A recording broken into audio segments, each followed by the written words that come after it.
Students, आप सभी का अर्चना हिंदी एजुकेशन यूट्यूब चैनल में स्वागत है। आज हम लोग एक नई भर्ती के बारे में बात करेंगे जो कि आईटीबीपी में कांस्टेबल के पद पर आई है। ये भर्ती किचन सर्विस के रूप में है। जैसे जो भी कांस्टेबल इसमें भर्ती होंगे तो वो किचन में काम करेंगे, जैसे खाना बनाना, या मान लीजिए किचन में और भी बहुत सारे काम होते हैं। तो जहाँ जहाँ पर आईटीबीपी की यूनिट होंगी तो उनके जो किचन चलते होंगे तो उसमें आपको एज ए कांस्टेबल काम करना है। ये भर्ती मेल और फीमेल दोनों के लिए है। इसमें मेल और फीमेल दोनों लोग अप्लाई कर सकते हैं। और इसमें ये ग्रुप सी की नॉन गस्टेड पोस्ट है और नॉन मिनिस्ट्रियल पोस्ट है। नॉन मिनिस्ट्रियल का मतलब ये है कि आपको मिनिस्ट्री में काम नहीं करना है, जहाँ पे भी इनकी यूनिट होंगी आपको वहाँ पे काम करना है। सबसे पहले तो इसमें इसके जो एप्लीकेशन है वो केवल ऑनलाइन फॉर्म में ही भरे जाएंगे और ऑफलाइन भरने का इसमें कोई ऑप्शन नहीं है। इसके जो फॉर्म भरने की डेट है वो 2 सितंबर 2024 से 1 अक्टूबर 2024 तक है। इसके बाद अब इसमें टोटल वैकेंसी कितनी है? टोटल वैकेंसी इसमें है 819, जिसमें कि अनरिजर्व्ड है 458, एससी की हैं 48, एसटी की हैं 70, ओबीसी की हैं 162 और ईडब्ल्यूएस इकोनॉमिक व्हीकल सेक्शन की हैं 81। टोटल आपके 819 पद हैं इसमें। और पद का नाम क्या है? Constable kitchen services. इसके बाद में आपको अप्लाई कहाँ से करना है? इनकी जो ऑफिशियल वेबसाइट है recruitment.itbppolice.nic.in, इस पे जाके आपको अप्लाई करना है। इसका एक पॉइंट ये है कि इसमें 10% of the vacancies are reserved for ex serviceman. तो जो भी एक्स सर्विसमैन का जिनके पास में कोटा है 10% वैकेंसी उनके लिए रिजर्व है। बट अगर मान लीजिए ये एक्स सर्विसमैन नहीं मिलते हैं तो फिर जो भी 10% वैकेंसी बचती हैं तो वो नॉन एक्स सर्विसमैन कैंडिडेट जो भी होंगे तो उनके थ्रू भर दी जाएंगी उसको। मतलब वो वैकेंसी जो होंगी वो खाली नहीं जाएंगी, वो भरी जाएंगी। इसके बाद में पे और अलाउंस के बारे में बात कर लेते हैं। जैसे ये लेवल 3 में आती है, 7th पे कमीशन के अकॉर्डिंग, और इसका जो बेसिक है वो 21,700 से 69,100 रुपीज़ तक जाएगा। इसके अलावा इसमें आपको बेसिक के अलावा dearness allowances, ration money allowances, special compensatory allowances while posted in the specific border areas. जो बॉर्डर एरियाज पे अगर आपकी जो कुछ स्पेसिफाइड बॉर्डर एरियाज हैं, अगर वहाँ पे आपकी पोस्टिंग होती है तो आपको स्पेशल कंपेंसेटरी अलाउंस भी मिलेगा। इसके अलावा आपको फ्री एकोमोडेशन मिलेगा। अगर फ्री एकोमोडेशन नहीं मिलता है तो आपको एचआरए मिलेगा। ट्रांसपोर्टेशन अलाउंस मिलेगा, लीव ट्रेवल कंसेशन मिलेगा, फ्री मेडिकल फैसिलिटीज मिलेगी आपको। इसके अलावा और भी जो अलाउंसेज होंगे वो आपको एज ए रूल जो भी होंगे वो आपको मिलेंगे। इसके बाद में आपका जो पेंशन है वो new restructured defined contributory pension scheme, मतलब जो भी एनपीएस है उसके तहत आपको इसमें पेंशन मिलेगी। अब क्वालिफिकेशन क्या है इसके लिए? जैसे आपकी एज जो है वो 18 साल से 25 साल के बीच में होनी चाहिए, और मैट्रिकुलेशन और 10th class pass from a recognised board, मतलब 10 पास होना चाहिए आपका। इसके साथ में ये इन्होंने एक कोर्स दे रखा है, जैसे NSQF level 1 course in food production और kitchen from national skill development corporation और from the institutes recognised by national skill development corporation. अच्छा, NSQF का मतलब क्या होता है? National skills qualification framework. तो ये है क्या कि जो आपका राष्ट्रीय कौशल विकास निगम होता है, ये जो आपका लिखा हुआ है नेशनल स्किल डेवलपमेंट कॉरपोरेशन, तो राष्ट्रीय कौशल विकास निगम जो होता है ये बहुत सारे कोर्सेज कराता है। तो उन्हीं में से ये NSQF है। इसके लेवल 1 से लेकर लेवल 10 तक होता है ये। और इसमें जैसे जैसे आप ऊपर लेवल बढ़ते जाएंगे तो उसमें जो आपकी एक्सपर्टीज है वो बढ़ती चली जाएगी। तो यहाँ पे जो मांगा गया है वो लेवल 1 का कोर्स मांगा गया है। इसके बाद जो है ये जो NSQF होता है तो इसमें बहुत सारे और भी कोर्सेज होते हैं, जैसे इसमें तो फूड प्रोडक्शन का मांगा है, इसके अलावा टेक्निकल भी इसमें होते हैं, टेक्निकल एजुकेशन भी होती है, वो भी इसमें इंक्लूड होती है। तो अगर आपके पास ये दोनों क्वालिफिकेशन है तो आप इसमें अप्लाई कर सकते हैं। मतलब आप 10th पास हो और 10th पास के साथ में आपके पास में NSQF लेवल 1 का आपके पास में सर्टिफिकेट होना चाहिए। इसके बाद में एज में इन्होंने मेंशन किया है यहाँ पे कि 2 अक्टूबर 1999 के पहले और 1 अक्टूबर 2006 के बाद में आपकी डेट ऑफ बर्थ नहीं होनी चाहिए। और डेट ऑफ बर्थ जो भी आपका हाई स्कूल का सर्टिफिकेट है उस पे जो लिखी होगी वही आपकी फाइनल डेट ऑफ बर्थ मानी जाएगी।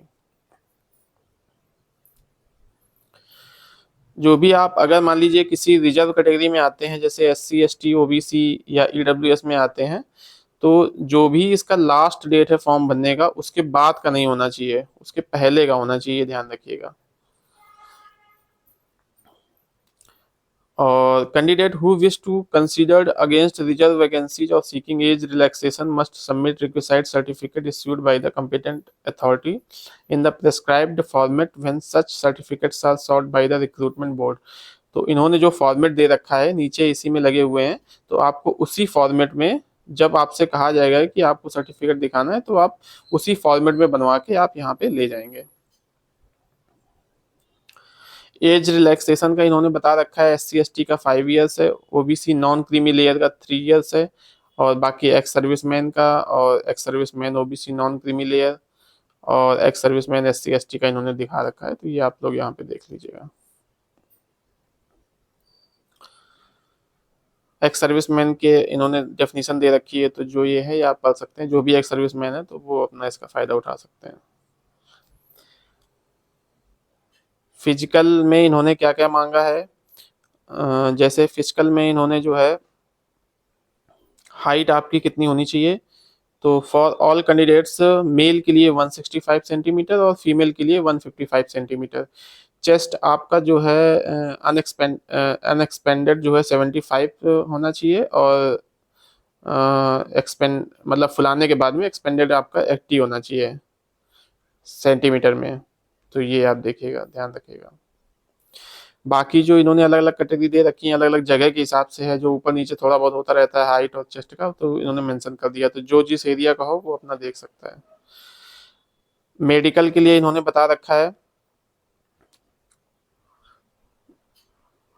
मेडिकल के लिए उन्होंने बता रखा है कि आपका आइज जैसे बेटर आइज 6/6 है, वर्स आइज 6/9 है, ये विदाउट एक्सपेक्टेकल है, मतलब बिना चश्मे के साथ में सब होना चाहिए।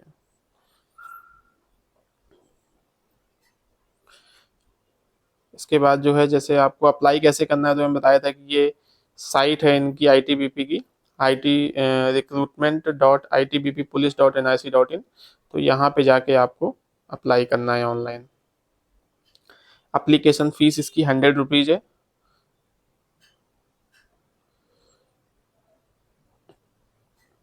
ये जो है डेट है इसकी 2 सितंबर 2024 से लेके 1 अक्टूबर 2024 तक रात में 11:59 तक आपको भरे जाने हैं फॉर्म।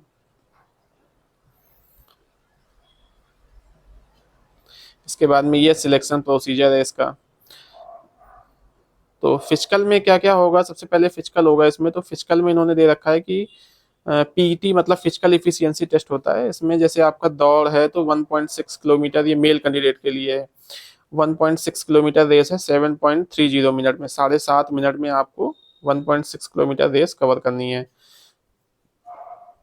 11 फीट लॉन्ग जंप है, 3 चांस आपको इसके लिए मिलेंगे, तीनों में से किसी एक चांस में आपको 11 फीट लॉन्ग जंप कंप्लीट करनी है।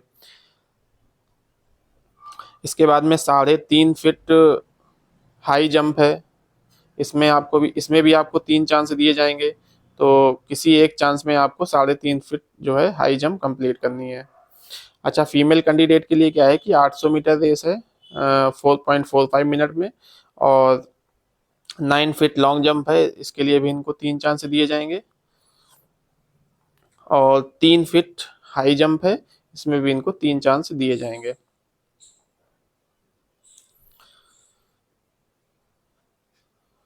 इसके बाद में आपका पीटी के बाद में पीएसटी होगा, physical standard test. Candidate who qualify in PT will be screened for height, weight and chest measurement. जो भी पीटी में कैंडिडेट पास हो जाएगा तो उसको पीएसटी देने को मिलेगा, तो उसका चेस्ट मेजरमेंट किया जाएगा और उसका जो भी हाइट होगा, वेट होगा, तो वो सब यहाँ पे किया जाएगा।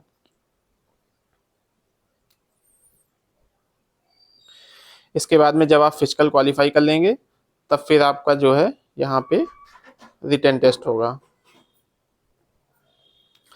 रिटन टेस्ट होगा। अब इसमें इन्होंने अभी कंफर्म नहीं किया है कि ये ऑनलाइन होगा कि ऑफलाइन होगा, ये डिपेंड करता है उस समय पे कितने कैंडिडेट पास होते हैं और कितने संसाधन है किसी से। वो बोर्ड, जो भी इनका रिक्रूटमेंट बोर्ड होगा, तो वो डिसाइड करेगा कि हमें ऑनलाइन लेना है कि ऑफलाइन लेना है। 50 मार्क्स का आपका रिटन एग्जामिनेशन होगा और उसमें क्या क्या आएगा वो इन्होंने यहाँ पे बता दिया है कि जैसे general awareness and general knowledge, GK के 15 क्वेश्चन आएंगे 15 नंबर के। नॉलेज ऑफ एलिमेंट्री मैथमेटिक्स, जो भी आपकी बेसिक मैथ होती है उसमें 10 क्वेश्चन 10 नंबर के आएंगे। Analytical aptitude and ability to observe and distinguish pattern, जो भी आपकी रीजनिंग है उसके 15 क्वेश्चन 15 नंबर के आएंगे। और to be test the basic knowledge of the candidate in English Hindi, 10 question 10 number के। मतलब इंग्लिश के या तो 10 क्वेश्चन होंगे और या तो हिंदी के 10 क्वेश्चन होंगे, तो आपको दोनों में से जो आपको आती है आपको करने 10 ही क्वेश्चन है 10 नंबर के। 1 घंटा आपके पास में इसमें टाइम होगा। मिनिमम क्वालिफिकेशन क्वालिफाइंग मार्क्स भी है इसमें, जैसे general EWS ex serviceman candidate के लिए 35%, और SC ST OBC जो भी नॉन क्रीमी लेयर हैं ओबीसी के, तो 33% पासिंग मार्क्स उसमें होना चाहिए, तभी आप रिटन टेस्ट में पास माने जाएंगे। मेरिट लिस्ट जो है वो आपकी, जो भी आपका रिटन एग्जामिनेशन होगा उसके आधार पे बनेगी, और अगर आपका मेरिट लिस्ट में नाम आता है तो फिर आपका डिटेल मेडिकल एग्जामिनेशन होगा, जिसको DME बोलते हैं। इन्होंने एक चीज बता रखी है यहाँ पे कि the number of candidates examined will be equal to the number of vacancies increased by the average failure rate of the detailed medical examination. मतलब इन्होंने जो पहले जो भी इन्होंने रिक्रूटमेंट किया है तो इनको ये आइडिया होगा कि कितने लड़के मेडिकल में बाहर होते हैं, कितने री मेडिकल में आते हैं, तो उसके आधार पे ये लगभग लगभग बराबर कैंडिडेट, जितनी वैकेंसी होंगी उतने ही कैंडिडेट को मेडिकल के लिए बुलाएंगे। There shall be no reserve list, कोई भी रिजर्व लिस्ट यहाँ पे नहीं होगी।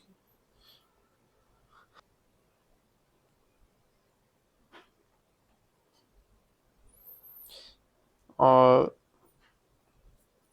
ये इन्होंने अलग अलग जैसे बता रखा है कि डिटेल मेडिकल एग्जामिनेशन और रिव्यू मेडिकल एग्जामिनेशन, इसके बारे में इन्होंने बता रखा है, तो ये आप लोग पढ़ लीजिएगा। ये जनरल इंस्ट्रक्शन है।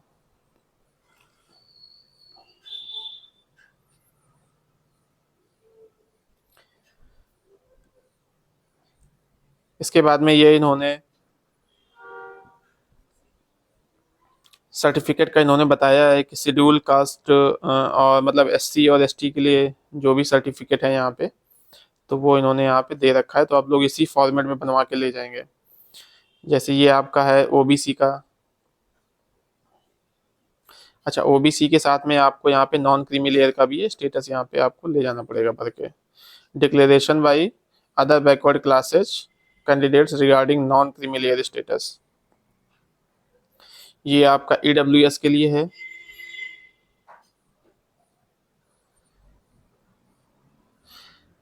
तो ये मैंने आपको बताया भर्ती के बारे में। मेन पॉइंट यही है कि आपका अगर 10th पास है और NSQF लेवल 1 का आपके पास में सर्टिफिकेट है तो आप इसे अप्लाई कर सकते हैं। बहुत ही अच्छा मौका है इसमें, और पद भी इसमें बहुत अच्छे खासे हैं, 819 पद बहुत होते हैं।